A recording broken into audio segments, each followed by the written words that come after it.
Changer mon histoire. Changer mon histoire. Changer mon histoire. Changer mon histoire. Ma vie tout entière est à toi. Jésus, changer mon histoire. Ma vie tout entière est à toi. Papa, changer mon histoire. Alléluia. Changer mon histoire. Jésus, change mon histoire. Jésus, change mon histoire. Yahweh. Jésus, change mon histoire. Ma vie tout entière est à toi, Seigneur. Change mon histoire. Ma vie tout entière est à toi, Seigneur. Change mon histoire. Shiloh, change mon histoire.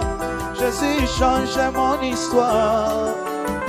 Visitez ma vie. Shiloh, visitez ma vie. Shiloh, transforme ma vie. Shiloh, transforme ma vie. Je ne parle pas de l'humiliation où tu es allé, toi jeune sœur, tu es allé vivre avec un soi-disant fiancé. Il a tellement couché avec toi qu'il t'a amorti. Et puis un jour il te dit, je ne vais pas t'épouser, je vais épouser quelqu'un d'autre. Tu m'écris sur le texto, maman je suis humilié. Tu n'es pas humilié, tu es en train de subir les erreurs de tes choix. Ça, ce n'est pas l'humiliation. Ce sont les résultats de tes erreurs. Parce que quand on dit humiliation, tout le monde pense que l'humiliation, c'est tout rabaissement. Non. Des erreurs qui t'ont amené à faire des choix. Et ces choix t'ont introduit dans la bassesse. Ce ne sont pas les humiliations selon Dieu. Quand tu es sage, tu vas savoir quel choix faire dans la vie. Les choix qui ne vont pas t'amener dans la bassesse. Les choix qui ne vont pas t'imposer une certaine humiliation. Tu es fiancé, mademoiselle. Tu es fiancé avec un homme qui te bat déjà comme un sac de boxe. Il te bat tous les jours, vous êtes fiancé. Tu dis non, moi je veux me marier parce que tu es en crise de mariage. Au nom de Jésus, ne fais pas partie de ce genre de femme. Même quand on est en crise économique, l'argent circule toujours à certaines sphères. J'explique ce que je veux dire. Même quand il y a une crise de mariage, il y a toujours les hommes bien quelque part. Tu vas sortir avec un fiancé qui te bat comme un esclave alors que vous êtes encore fiancé. Et quand tu te maries, il commence à te battre, il te déchire les habits. Tu m'écris, maman, je vis des humiliations dans mon mariage. Tu ne vis pas des humiliations. Tu es en train de vivre les résultats de ton choix. Parce qu'avant ça, tu avais vu que cet homme-là n'était pas digne de confiance. Mais tu t'es marié parce que tu es assoiffé du mariage. Ce n'est pas l'humiliation, c'est ta faute. Faites la part des choses avec ce que je veux dire ici. Il y a une fille qui me suit quelque part qui dit, oui, comme moi j'ai été en grossesse, ce que maman dit ça me concerne. Ça ne te concerne pas. Ce que tu vis là, ce sont les erreurs de la vie que tu dois corriger maintenant en prenant des bonnes décisions pour le futur. Là je parle des humiliations qui ne dépendent pas de toi. Des situations de la vie. Tu te retrouves dans des situations imposées par la vie et bien sûr permis par Dieu. La gloire révèle qui nous sommes, mais la gloire commence dans l'humiliation. C'est ça la beauté de la gloire. La gloire est cachée dans l'humiliation. C'est comme un gâteau dans lequel on cache quelque chose. Dans l'humiliation est cachée ta gloire. Et dans l'humiliation, c'est là qu'on sait qui tu es vraiment. Les types d'humiliation qui s'attachent à toi définissent qui tu es. Voilà pourquoi tout le monde ne peut pas être humilié de n'importe quelle manière. Il y a des gens que le Seigneur va épargner. Parce que si tu arrives à être humilié comme ça, tu vas abandonner Dieu. Mais il y a des personnes dont la gloire est grande. Et Dieu permet une humiliation aussi profonde. Je dis à quelqu'un, lorsque tu es dans l'abaissement, lorsque tu es dans la cendre et que quelqu'un se moque, quelqu'un te critique, il ne connaît pas Dieu. Celui qui connaît Dieu sait que ce qui t'arrive est une prophétie qui n'a pas besoin d'examination. Lorsque tu vis dans l'humiliation, celui qui est debout et qui ne vit pas ce que tu vis, rien ne garantit que demain il sera toujours debout et que toi tu seras à genoux. La prophétie de l'humiliation est attaché aux surprises. Celui qui est à genoux aujourd'hui à cause de l'humiliation pourra engager ceux qui sont debout aujourd'hui. Être à genoux dans la position d'humiliation ne veut pas dire qu'on est faible. Ça veut seulement dire qu'on se soumet à la volonté de Dieu à saisir une gloire. Lorsque Joseph était dans le puits, Dieu n'a pas dit, ok, c'est mon fils, il sera ministre, alors je lui envoie de l'eau. Joseph est resté souffrir sans manger, sans boire. C'est pour te dire que quand tu traverses les humiliations, ce qui compte pour Dieu n'est pas de te donner les vêtements à boire à manger. Ce qui compte pour Dieu, c'est que tu restes en vie. Il y a quelqu'un qui peut dire dans son âme, comment moi je suis enfant de Dieu, pantalon moko. Frère, ce qui compte pour Dieu, ce n'est pas ça. Si tu restes en vie avec un seul pantalon, c'est le témoignage de demain. Un jour tu diras, je n'avais qu'un seul pantalon, l'Éternel des armées m'a fait grâce. Juge 11, 2 à 3. Juge 11, 2 à 3. Juge 11, 2 à 3. Voici ce que la parole dit. La femme de Galade, lui enfantant des fils, qui devenu grand, chassèrent Jephthé, que quelqu'un me dise Jephthé, et lui dirent, tu n'hériteras pas dans la maison de notre père, car tu es un fils d'une autre femme. Verset 3. Et Jephthé s'enfuit loin de ses frères, et il habita dans le pays de Tob. Les gens d'Orient se rassemblèrent auprès de Jephthé, et ils faisaient avec lui des excursions. Parole du Seigneur. Ça, ce sont les humiliations que Dieu permet que la vie organise. Jephthé se retrouve humilié. Pourquoi? À cause du choix de sa mère. On dit à Jephthé, tu ne vas pas hériter avec nous. Toi, tu es un fils illégitime. Tu n'es pas le fils du même lit que nous. Tu ne vas pas hériter.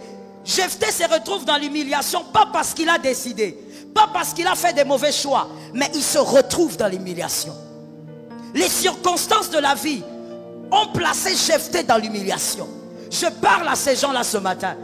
Toi qui vis des humiliations parce que les événements de la vie se sont organisés pour que tu te retrouves dans l'humiliation. C'est à toi que je m'adresse ce matin. Et le Dieu des miracles va te parler ce matin. Te dire que ce qui t'arrive n'est pas encore la fin. Que quelqu'un me dise ce qui m'arrive n'est pas encore la fin. Jephthé n'a pas choisi. Jephthé s'est retrouvé. Je parle à ceux qui se sentent humiliés parce qu'ils se sont retrouvés dans l'humiliation. Je parle à celui-là qui ne sait pas comment, mais il se retrouve dans une position où il n'y a personne qui peut l'aider, mais tout le monde l'humilie et le rejette. Je parle à celui-là qui ne sait pas comment il va faire pour finir ses études parce qu'il se retrouve dans une situation humiliante. Je parle à celui-là.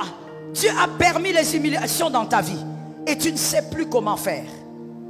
L'Éternel est vivant. Il y a une chose qui nous donne la force pendant l'humiliation. Et je veux que tu retiennes ça dès le début. Il y a une chose qui nous donne la force pendant les temps d'humiliation, c'est les regards fixés vers Jésus. Je suis d'accord avec toi. Le regard fixé vers Jésus. Tout celui qui vit l'humiliation est porteur de la gloire. Changez mon histoire. Changez mon histoire. Changez mon histoire. Changez mon histoire. Ma vie tout entière est à toi. Jésus, changez mon histoire. Ma vie tout entière est à toi. Papa, changez mon histoire. Alléluia. Changez mon histoire. Jésus, change mon histoire. Jésus, change mon histoire. Jésus, change mon histoire. Ma vie tout entière est à toi, Seigneur. Change mon histoire. Ma vie tout entière est à toi, Seigneur. Change mon histoire. Shiloh, change mon histoire. Jésus, change mon histoire. Visitez ma vie. Shiloh, visitez ma vie. Shiloh, transforme ma vie. Shiloh, transforme ma vie. Visitez ma santé. Jésus, visite ma santé. Ma vie tout entière est à toi. Jésus, change mon histoire. Ma vie tout entière est à toi. Oh, change mon histoire. Alléluia. Change mon histoire. Jésus, change mon histoire. Oh, change mon histoire. Change mon histoire. Jésus, change mon histoire. Ma vie tout entière est à toi. Shiloh, change mon histoire. Ma vie tout entière est à toi. Oh, change mon histoire.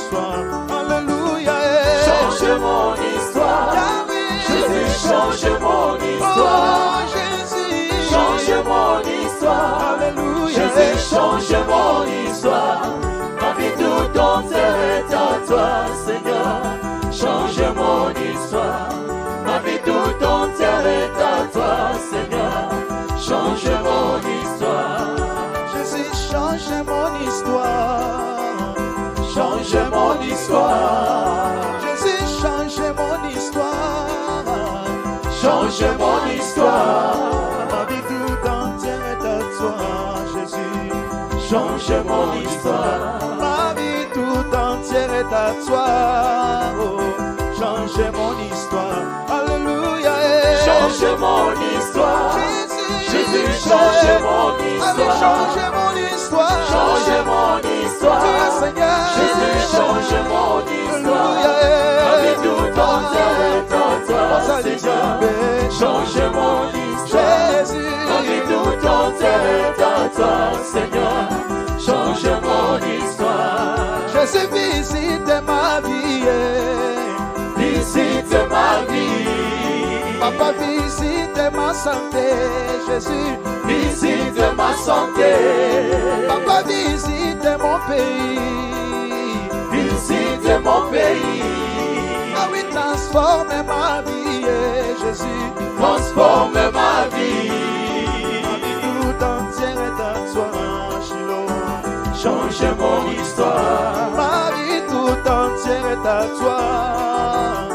Change mon histoire. Alléluia. Change mon histoire. Jésus. Jésus, change mon histoire. Change mon histoire. Change mon histoire. Alléluia. Jésus, change mon histoire. Jésus. Ma vie tout entière est à toi, Seigneur. Change mon histoire.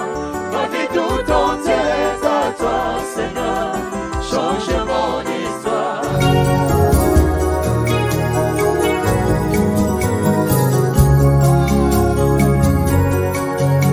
Adore Jésus. Élève le nom du Seigneur. Alléluia. Qui est comme Jésus? Hey! Le mot me marque pour t'adorer. Mon silence t'adore. Ma bouche te célèbre, oh Dieu. Tu es l'unique. Le véritable Dieu, c'est toi. Ma raison d'être, c'est toi, Jésus. Si je vis, c'est pour toi. Hey. Qui est comme toi, l'agneau immolé? Alléluia.